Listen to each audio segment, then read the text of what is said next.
matutunan tungkol sa pera. Ang segment na ito ay hatid sa inyo ng International Marketing Group, Kaiser International Health Group at Manila Bankers Life. Ito na po ang ating mga partners dito sa IMG. Good morning, Noel, Joanne at Bart.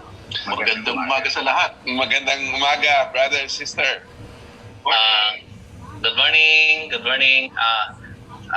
Topic number 26 na po tayo, mga tamang paraan para maabot ang financial freedom.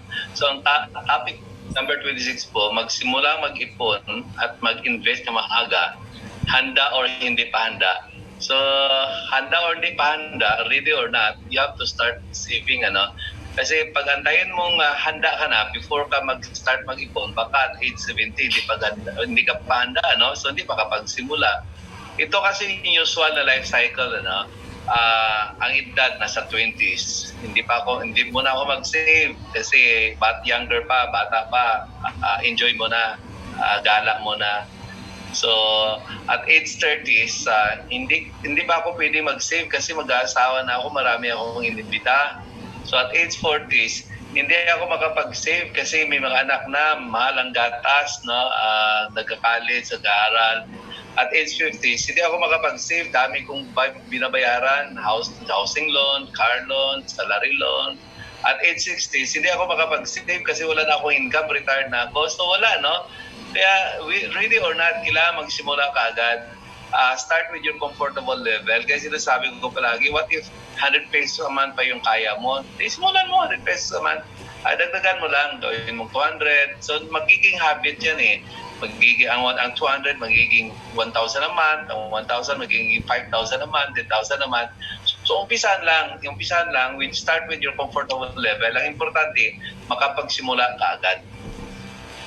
Oo, tama yung sinabi ni Noel, Kasi hindi naman dito yung amount ang pinag-uusapan So, regardless of the amount, ang kailangan natin i-build dito yung habit, kailangan ma-practice natin. Kasi kung tatanungin mo, kailan ka ba magiging handa sa dami ng gastusin, sa dami ng bayarin mo buwan-buwan, parang hindi dadating yung pwede ka nang magtabi. Kailangan dito puwersahin mo ang sarili mo. Kung paano mo binabayaran yung Meralco, paano mo binabayaran yung mga tubig, mga telepono, ganun din bayaran mo sarili mo. Kailangan magtabi ka, i-build mo yung habit at hindi naman yan yung amount. At saka kailangan dito yung forced savings. Kailangan dito, kasi ang mahirap, pag hindi mo puwersahin ng sarili mo, gigising ka na lang one day na matanda ka na, retired ka na pala, wala ka nang papasok ng income, tapos wala kang naitabing pera. Yun ang yung nightmare na tinatawag natin. So kailangan dito i-build lang natin ng habit. Kailangan wag na natin pag-usapan kung magkano. Kailangan buwan-buwan or kada tanggap mo ng income mo, nagtatabi ka ng pera para in a way na nabibuild yung habit. Actually, sister, brother, maganda tong topic natin ngayon Handa o hindi handa. Kasi kung tatanungin talaga natin, kailan ka handa, ang sagot talaga ng lahat ng tao, hindi pa sila handa. So, hindi mo talaga dapat i-base kung kailan ka mag-iipon, kung kailan ka handa o hindi handa. Talagang iba ang basihan mo.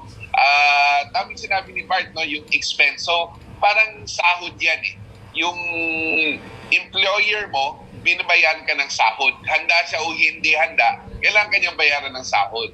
So, ganun ka rin, di ba? Pay yourself. So, hindi mo pwedeng sabihin na once sinahuran ka, dapat sahuran mo rin sarili mo.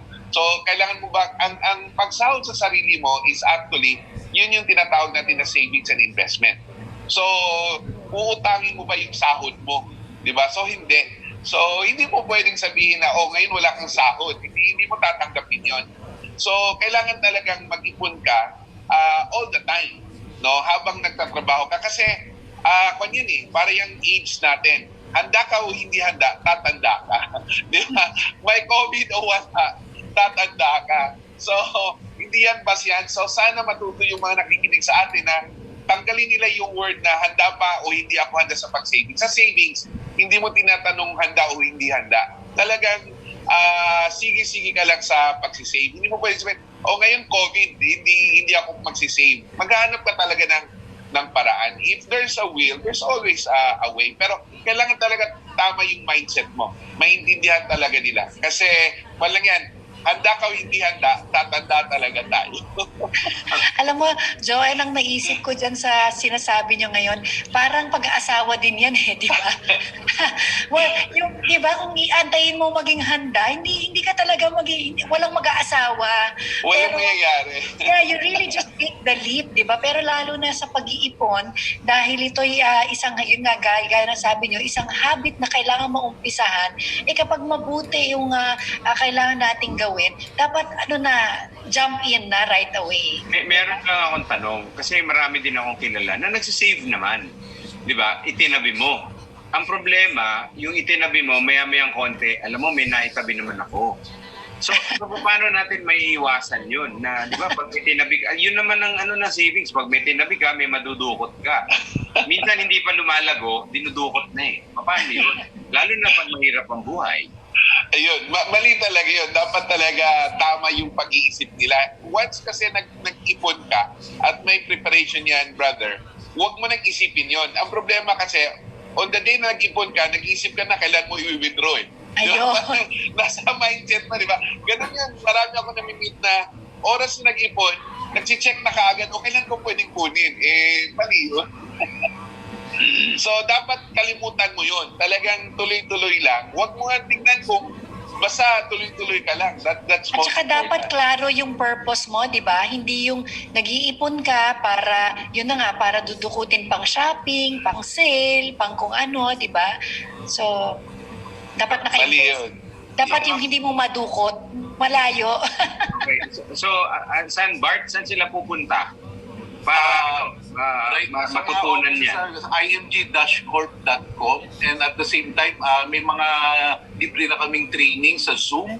So, pwede sila mag-log in doon sa website namin, tapos papasok sila sa mga Zoom meetings for added information.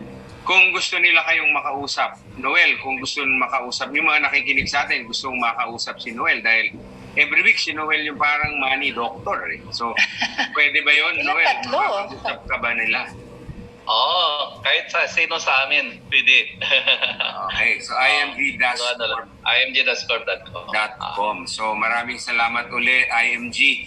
Alam niyo marami natutulungan tayong mga kapamilya na natututong mag-impok, natututong mag-save, natututong mag-invest. So, isa na naman pong episode ng Kwarta Kusina ang ating natunghayan. So, Randy, meron yata silang malaking convention, di ba? Sa June 21. Ay, meron ba? Oo. That's your annual gathering yan di ba? Yes, virtual convention natin yan sa June 21. So that's very exciting sa lahat. So I hope na makaka-attend sila. But buwan na naman yan, history in the making kasi ngayon lahat virtual. Okay, so it's gonna be an online convention for the first time. Yes. Alright, again, maraming salamat sa IMG para sa Kwarta Kusina International Marketing Group.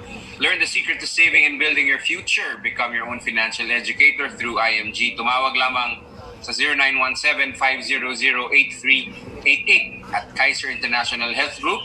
Choose Kaiser, the first name in healthcare. Tumawag lamang sa 028-845-0888 at Manila Bankers Life. Sa bawat pagsubok ng buhay, kasama mo ang Manila Bankers Life. Tumawag lamang sa 028-810-1040 o kaya pumunta sa manilabankerslife.com. At syempre, pinakikilala pa rin natin, although kilala na ninyo, ang Kaiser Medical Center Incorporated. Ito ang ating kaagapay sa kalusugan. Punta lamang sa kaisermedcenter.com dahil napag-uusapan ng kalusugan ng pamilya, kalusugan ng bawat isa, meron po tayong kalusugang kapamilya tips para sa inyong lahat. Panoorin po natin ito. Mga kapamilya, dahil ang buwan ng Mayo ay National Mental Health Month, pag-usapan naman natin ang ating mental health. Ang mental health ay ang estado ng psychological at emotional well-being ng isang tao. Ito ay tumutukoy rin sa kakayahan nating harapin ang mga pagsubok sa buhay. Dahil sa sitwasyon na hinaharap natin ngayon, narito ang ilang mga tips para manatiling maayos ang ating mental health. Una, kumain ng tama at ng maayos. Siguraduhin kumain sa oras at kumain ng sapat para sa ating mga gawain sa bahay. Pangalawa, makipagkwentuhan sa iyong kapamilya o mga kaibigan. Dahil karamihan sa atin ay nasa mga bahay lamang, ito ay magandang pagkakataon para makibonding sa kapamilya o kamustahin ang mga kaibigan. Pangatlo, maghanap ng pagkakaabalahan o libangan. Marami tayong oras ngayon. Maaari tayong sumubok ng bagong interes na matagal na natin gustong matutunan tulad ng pagluluto, pag-aalaga ng halaman at iba pa. Iwasang mag-isip ng negatibo. Importante na tayo ay laging nakikibalita, ngunit may mga panahon na mainam din na magpahinga sa mga negatibong balitang ito upang mabawasan ang ating mga inaalala. At lagi nating tandaan na ang sitwasyong ito ay lilipas din at magiging maayos din ang lahat sa tamang panahon. Ito po ang Kalusugang Kapamilya hatid sa inyo ng Kaiser Health Group at Kaiser Medical. To become your own financial educator through IMG, you may watch my YouTube video for details. To start investing in Kaiser, your 3-in-1 investment, you may watch my YouTube video for details.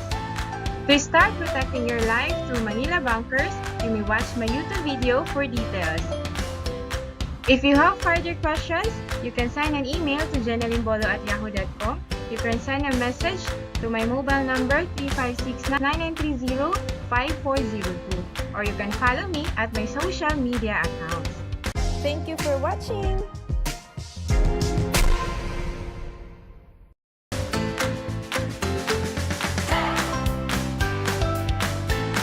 Keep on learning.